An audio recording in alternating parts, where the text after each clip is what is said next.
मैं जो हूं सो रियल हूं, मुझे दिखावा नहीं आता। और एकदम फिल्मी डायलॉग पवन सिंह भरत तिवारी की मां के सामने मार रहे हैं। मैं अपने जीवन में दिखावा नहीं करता हूं। भरत तिवारी की मां बेचारी सोच रही होगी कि ये किन लोगों के बीच में फंस चुके हैं। जो आता है वही अपने आप को बढ़िया बताता है और करता कुछ भी नहीं है। मैं दिखावा नहीं करता हूं, लेकिन जब बंद कमरे में भी मिलता हूं तो यह डायलॉग मारते समय वीडियो जरूर बनवाता हूं और सोशल मीडिया पर उस वीडियो को जरूर डलवाता हूं। लेकिन नहीं, मैं दिखावा नहीं करता हूं। अरे सर, बांकीपुर में चुनाव नहीं होता और तुम्हें वह नहीं दिखता कि तुम चुनाव हार रहे हो, तो फिर अपने दिल पर हाथ रखकर बताओ कि तुम ऐसे बंद कमरे में भरत तिवारी के परिवार के साथ मिल रहे होते। मैं ज़्यादा बोलता नहीं हूं, बोलिएगा भी मत, क्योंकि ज़्यादा बोलिएगा तो फिर लोगों को अच्छा नहीं लगेगा। अब यह आए हैं डायलॉग मारने कि भाई का सपना जो था, भाई तो पूरा करने नहीं आएगा, लेकिन हम सब मिलकर पूरा करेंगे। तो भरत तिवारी भाई का सपना था कि जिस इलाके में बाढ़ से प्रभावित लोगों को बसाया गया है वह इलाका फिर से ना डूबे, और वह इलाका डूब चुका है। तो अब जाएंगे वहां पर, पानी में उतरकर मिलेंगे उनसे, और मिलकर क्या होगा, उसका कुछ उपाय लेकर जाएंगे, कुछ उपाय करेंगे।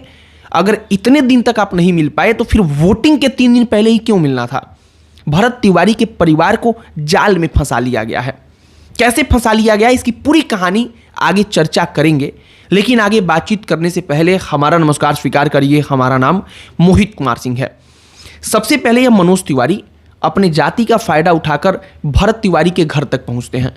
भरत तिवारी का परिवार भी ब्राह्मण, मनोज तिवारी भी ब्राह्मण, तो उनके परिवार को इनके द्वारा अपने जाल में फंसा लेना थोड़ा आसान हो जाता है। आमतौर पर पूरे समाज में ऐसा ही होता है।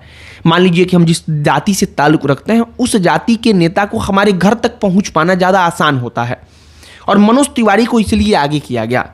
भरत तिवारी के घर तक वो पहुंच गए। अब परिवार भोला भाला, भरत तिवारी का परिवार मनोज तिवारी की बातों में आता है, मुख्यमंत्री के पास मिलने चला आता है। हमारा सवाल सिर्फ जेन्युइन यही है कि मुख्यमंत्री से मिलकर क्या मिला। भरत तिवारी के दोषी जो थे, क्या मुख्यमंत्री ने तत्काल आदेश दिया कि उनको गिरफ्तार कर लिया जाए? नहीं दिया। भरत तिवारी के परिवार को क्या मिला? भरत तिवारी जिनके लिए लड़ रहा था उन लोगों का पूरा इलाका फिर से बारिश के पानी में डूब चुका है। तमाम वीडियो जो वायरल है। आप बताइए कि क्या उसके लिए मुख्यमंत्री ने तत्काल कोई ऐलान कर दिया कि हम उनको मदद दे रहे हैं, हम उनको वहाँ से निकाल कर किसी अच्छे जगह पर बसा रहे हैं? नहीं किया। तो फिर इस मुलाकात का फ़ायदा क्या हुआ? फ़ायदा यही हुआ कि बांकीपुर में जनसभा में मनोज तिवारी अपने मोबाइल में फ़ोटो दिखाते हैं खोलकर, कहते हैं कि भरत तिवारी का परिवार मिल चुका है सम्राट चौधरी से, और फोटो दिखाकर वोट मांगते हैं। फ़ायदा ये हुआ है। सच बात बता रहा हूँ। मनोज तिवारी, पवन सिंह, ये तमाम लोग जो एक्टिव हुए हैं वो बांकीपुर चुनाव के 5 दिन पहले ही भरत तिवारी को क्यों याद करने गए थे? क्यों भरत तिवारी को मां को लेकर आया गया था? आज से 5 दिन पहले क्यों नहीं यह सब कुछ किया गया? अगर किसी के पास जवाब हो तो वो दे सकता है। पवन सिंह बंद कमरे में मिलते हैं। सबसे हास्यास्पद बात आप सुनिए, वो दिखावा नहीं करते हैं।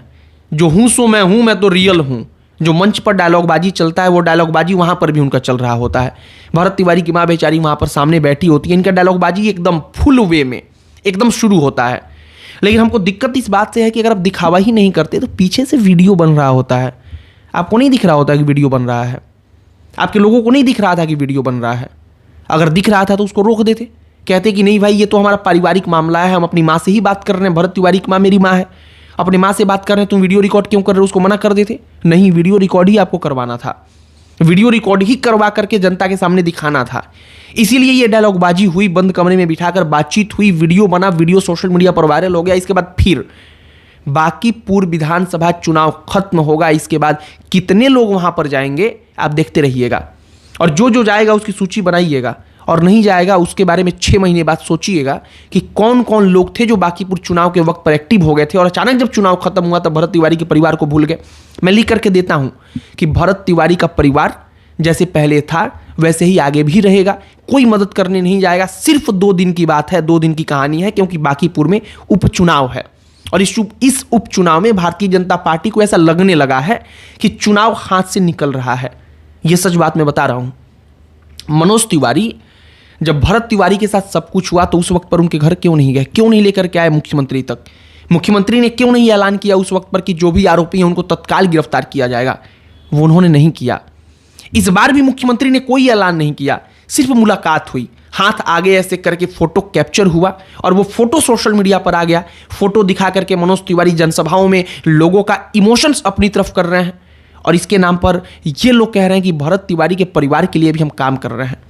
क्या काम कर रहे हैं मुझे नहीं पता, सिर्फ इतना पता है कि चुनाव है तो वोट के लेने के लिए ये निंजा टेक्निक है।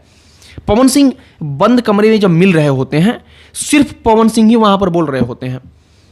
एक बार उस माँ से पूछते कि क्या सच में आपको लग रहा है कि इंसाफ मिला है, अब तक जो काम हुआ है वो पॉजिटिव दिशा में हुआ है? अगर भरत तिवारी की माँ कहती कि नहीं कुछ भी नहीं हुआ है, तो फिर आप अपनी ही सरकार पर हिम्मत था तो सवाल खड़ा करते कि अब तक क्यों नहीं हुआ है। भाई जब मुख्यमंत्री मिल रहा है, आप एमएलसी हैं, आप मिल रहे हैं, बड़े बड़े चेहरे मिल रहे हैं, मनोज तिवारी सांसद हैं वो मिल रहे हैं, तो फिर परिवार संतुष्ट क्यों नहीं हो रहा है? जो दोषी हैं उनके ऊपर कार्रवाई क्यों नहीं हो रहा है? कार्रवाई के नाम पर डिपार्टमेंटल जांच, ये जांच वो जांच, ये तमाम चीज़ें चलती हैं, सबको पता है। और ये तमाम चीज़ें चलने के बाद उसका परिणाम क्या आता है, रिजल्ट क्या आता है, किसी को मालूम नहीं चलता। और भरत तिवारी के साथ भी वही होगा। जांच चलेगी, डिपार्टमेंटल जांच, ये जांच वो जांच, लेकिन अंततः परिणाम क्या आएगा किसी को मालूम ही नहीं चलेगा, क्योंकि परिणाम आएगा ही नहीं। हम 1 साल 6 महीना वेट करेंगे, इंतजार करेंगे, इसके बाद भूल जाएंगे। और बांकीपुर में उपचुनाव था तो राजनीति का सबसे गिरा हुआ स्तर दिखा है। स्तर ये दिखा है कि भरत तिवारी के परिवार को इनडायरेक्टली लाकर खड़ा कर दिया गया और उनसे वोट मंगवाया जा रहा है बीजेपी के लिए। वो हाथ जोड़कर कह नहीं रही है माँ कि नहीं आप भारतीय जनता पार्टी को वोट दीजिए, लेकिन उनके फोटोज को दिखा करके पूरे के पूरे बांकीपुर में वोट मांगा जा रहा है। राजनीति का सबसे गिरा हुआ स्तर ये है। बाकी पवन सिंह से बंद कमरे में मुलाकात हुई है। हम उम्मीद करते हैं कि अगर वो रियल हैं, जेन्यून हैं, बस उनको मिलना था, सच में सच्चे दिल से मिलना था, भरत तिवारी के लिए कुछ करना है तो उनके गांव में जाएंगे। भरत तिवारी जिन लोगों के लिए दुनिया छोड़कर चला गया, उन लोगों की जाकर मदद करेंगे। और मदद का मतलब ये नहीं होता है कि हम गए और 50,000 रुपया दे दिए। ये समाज आपको 50,000 और 1 लाख रुपया नहीं दिया है, बल्कि इस समाज ने आपको बहुत कुछ दिया है, अथाह दिया है। तो आप अब एमएलसी भी हैं तो आपकी जिम्मेदारी बढ़ जाती है।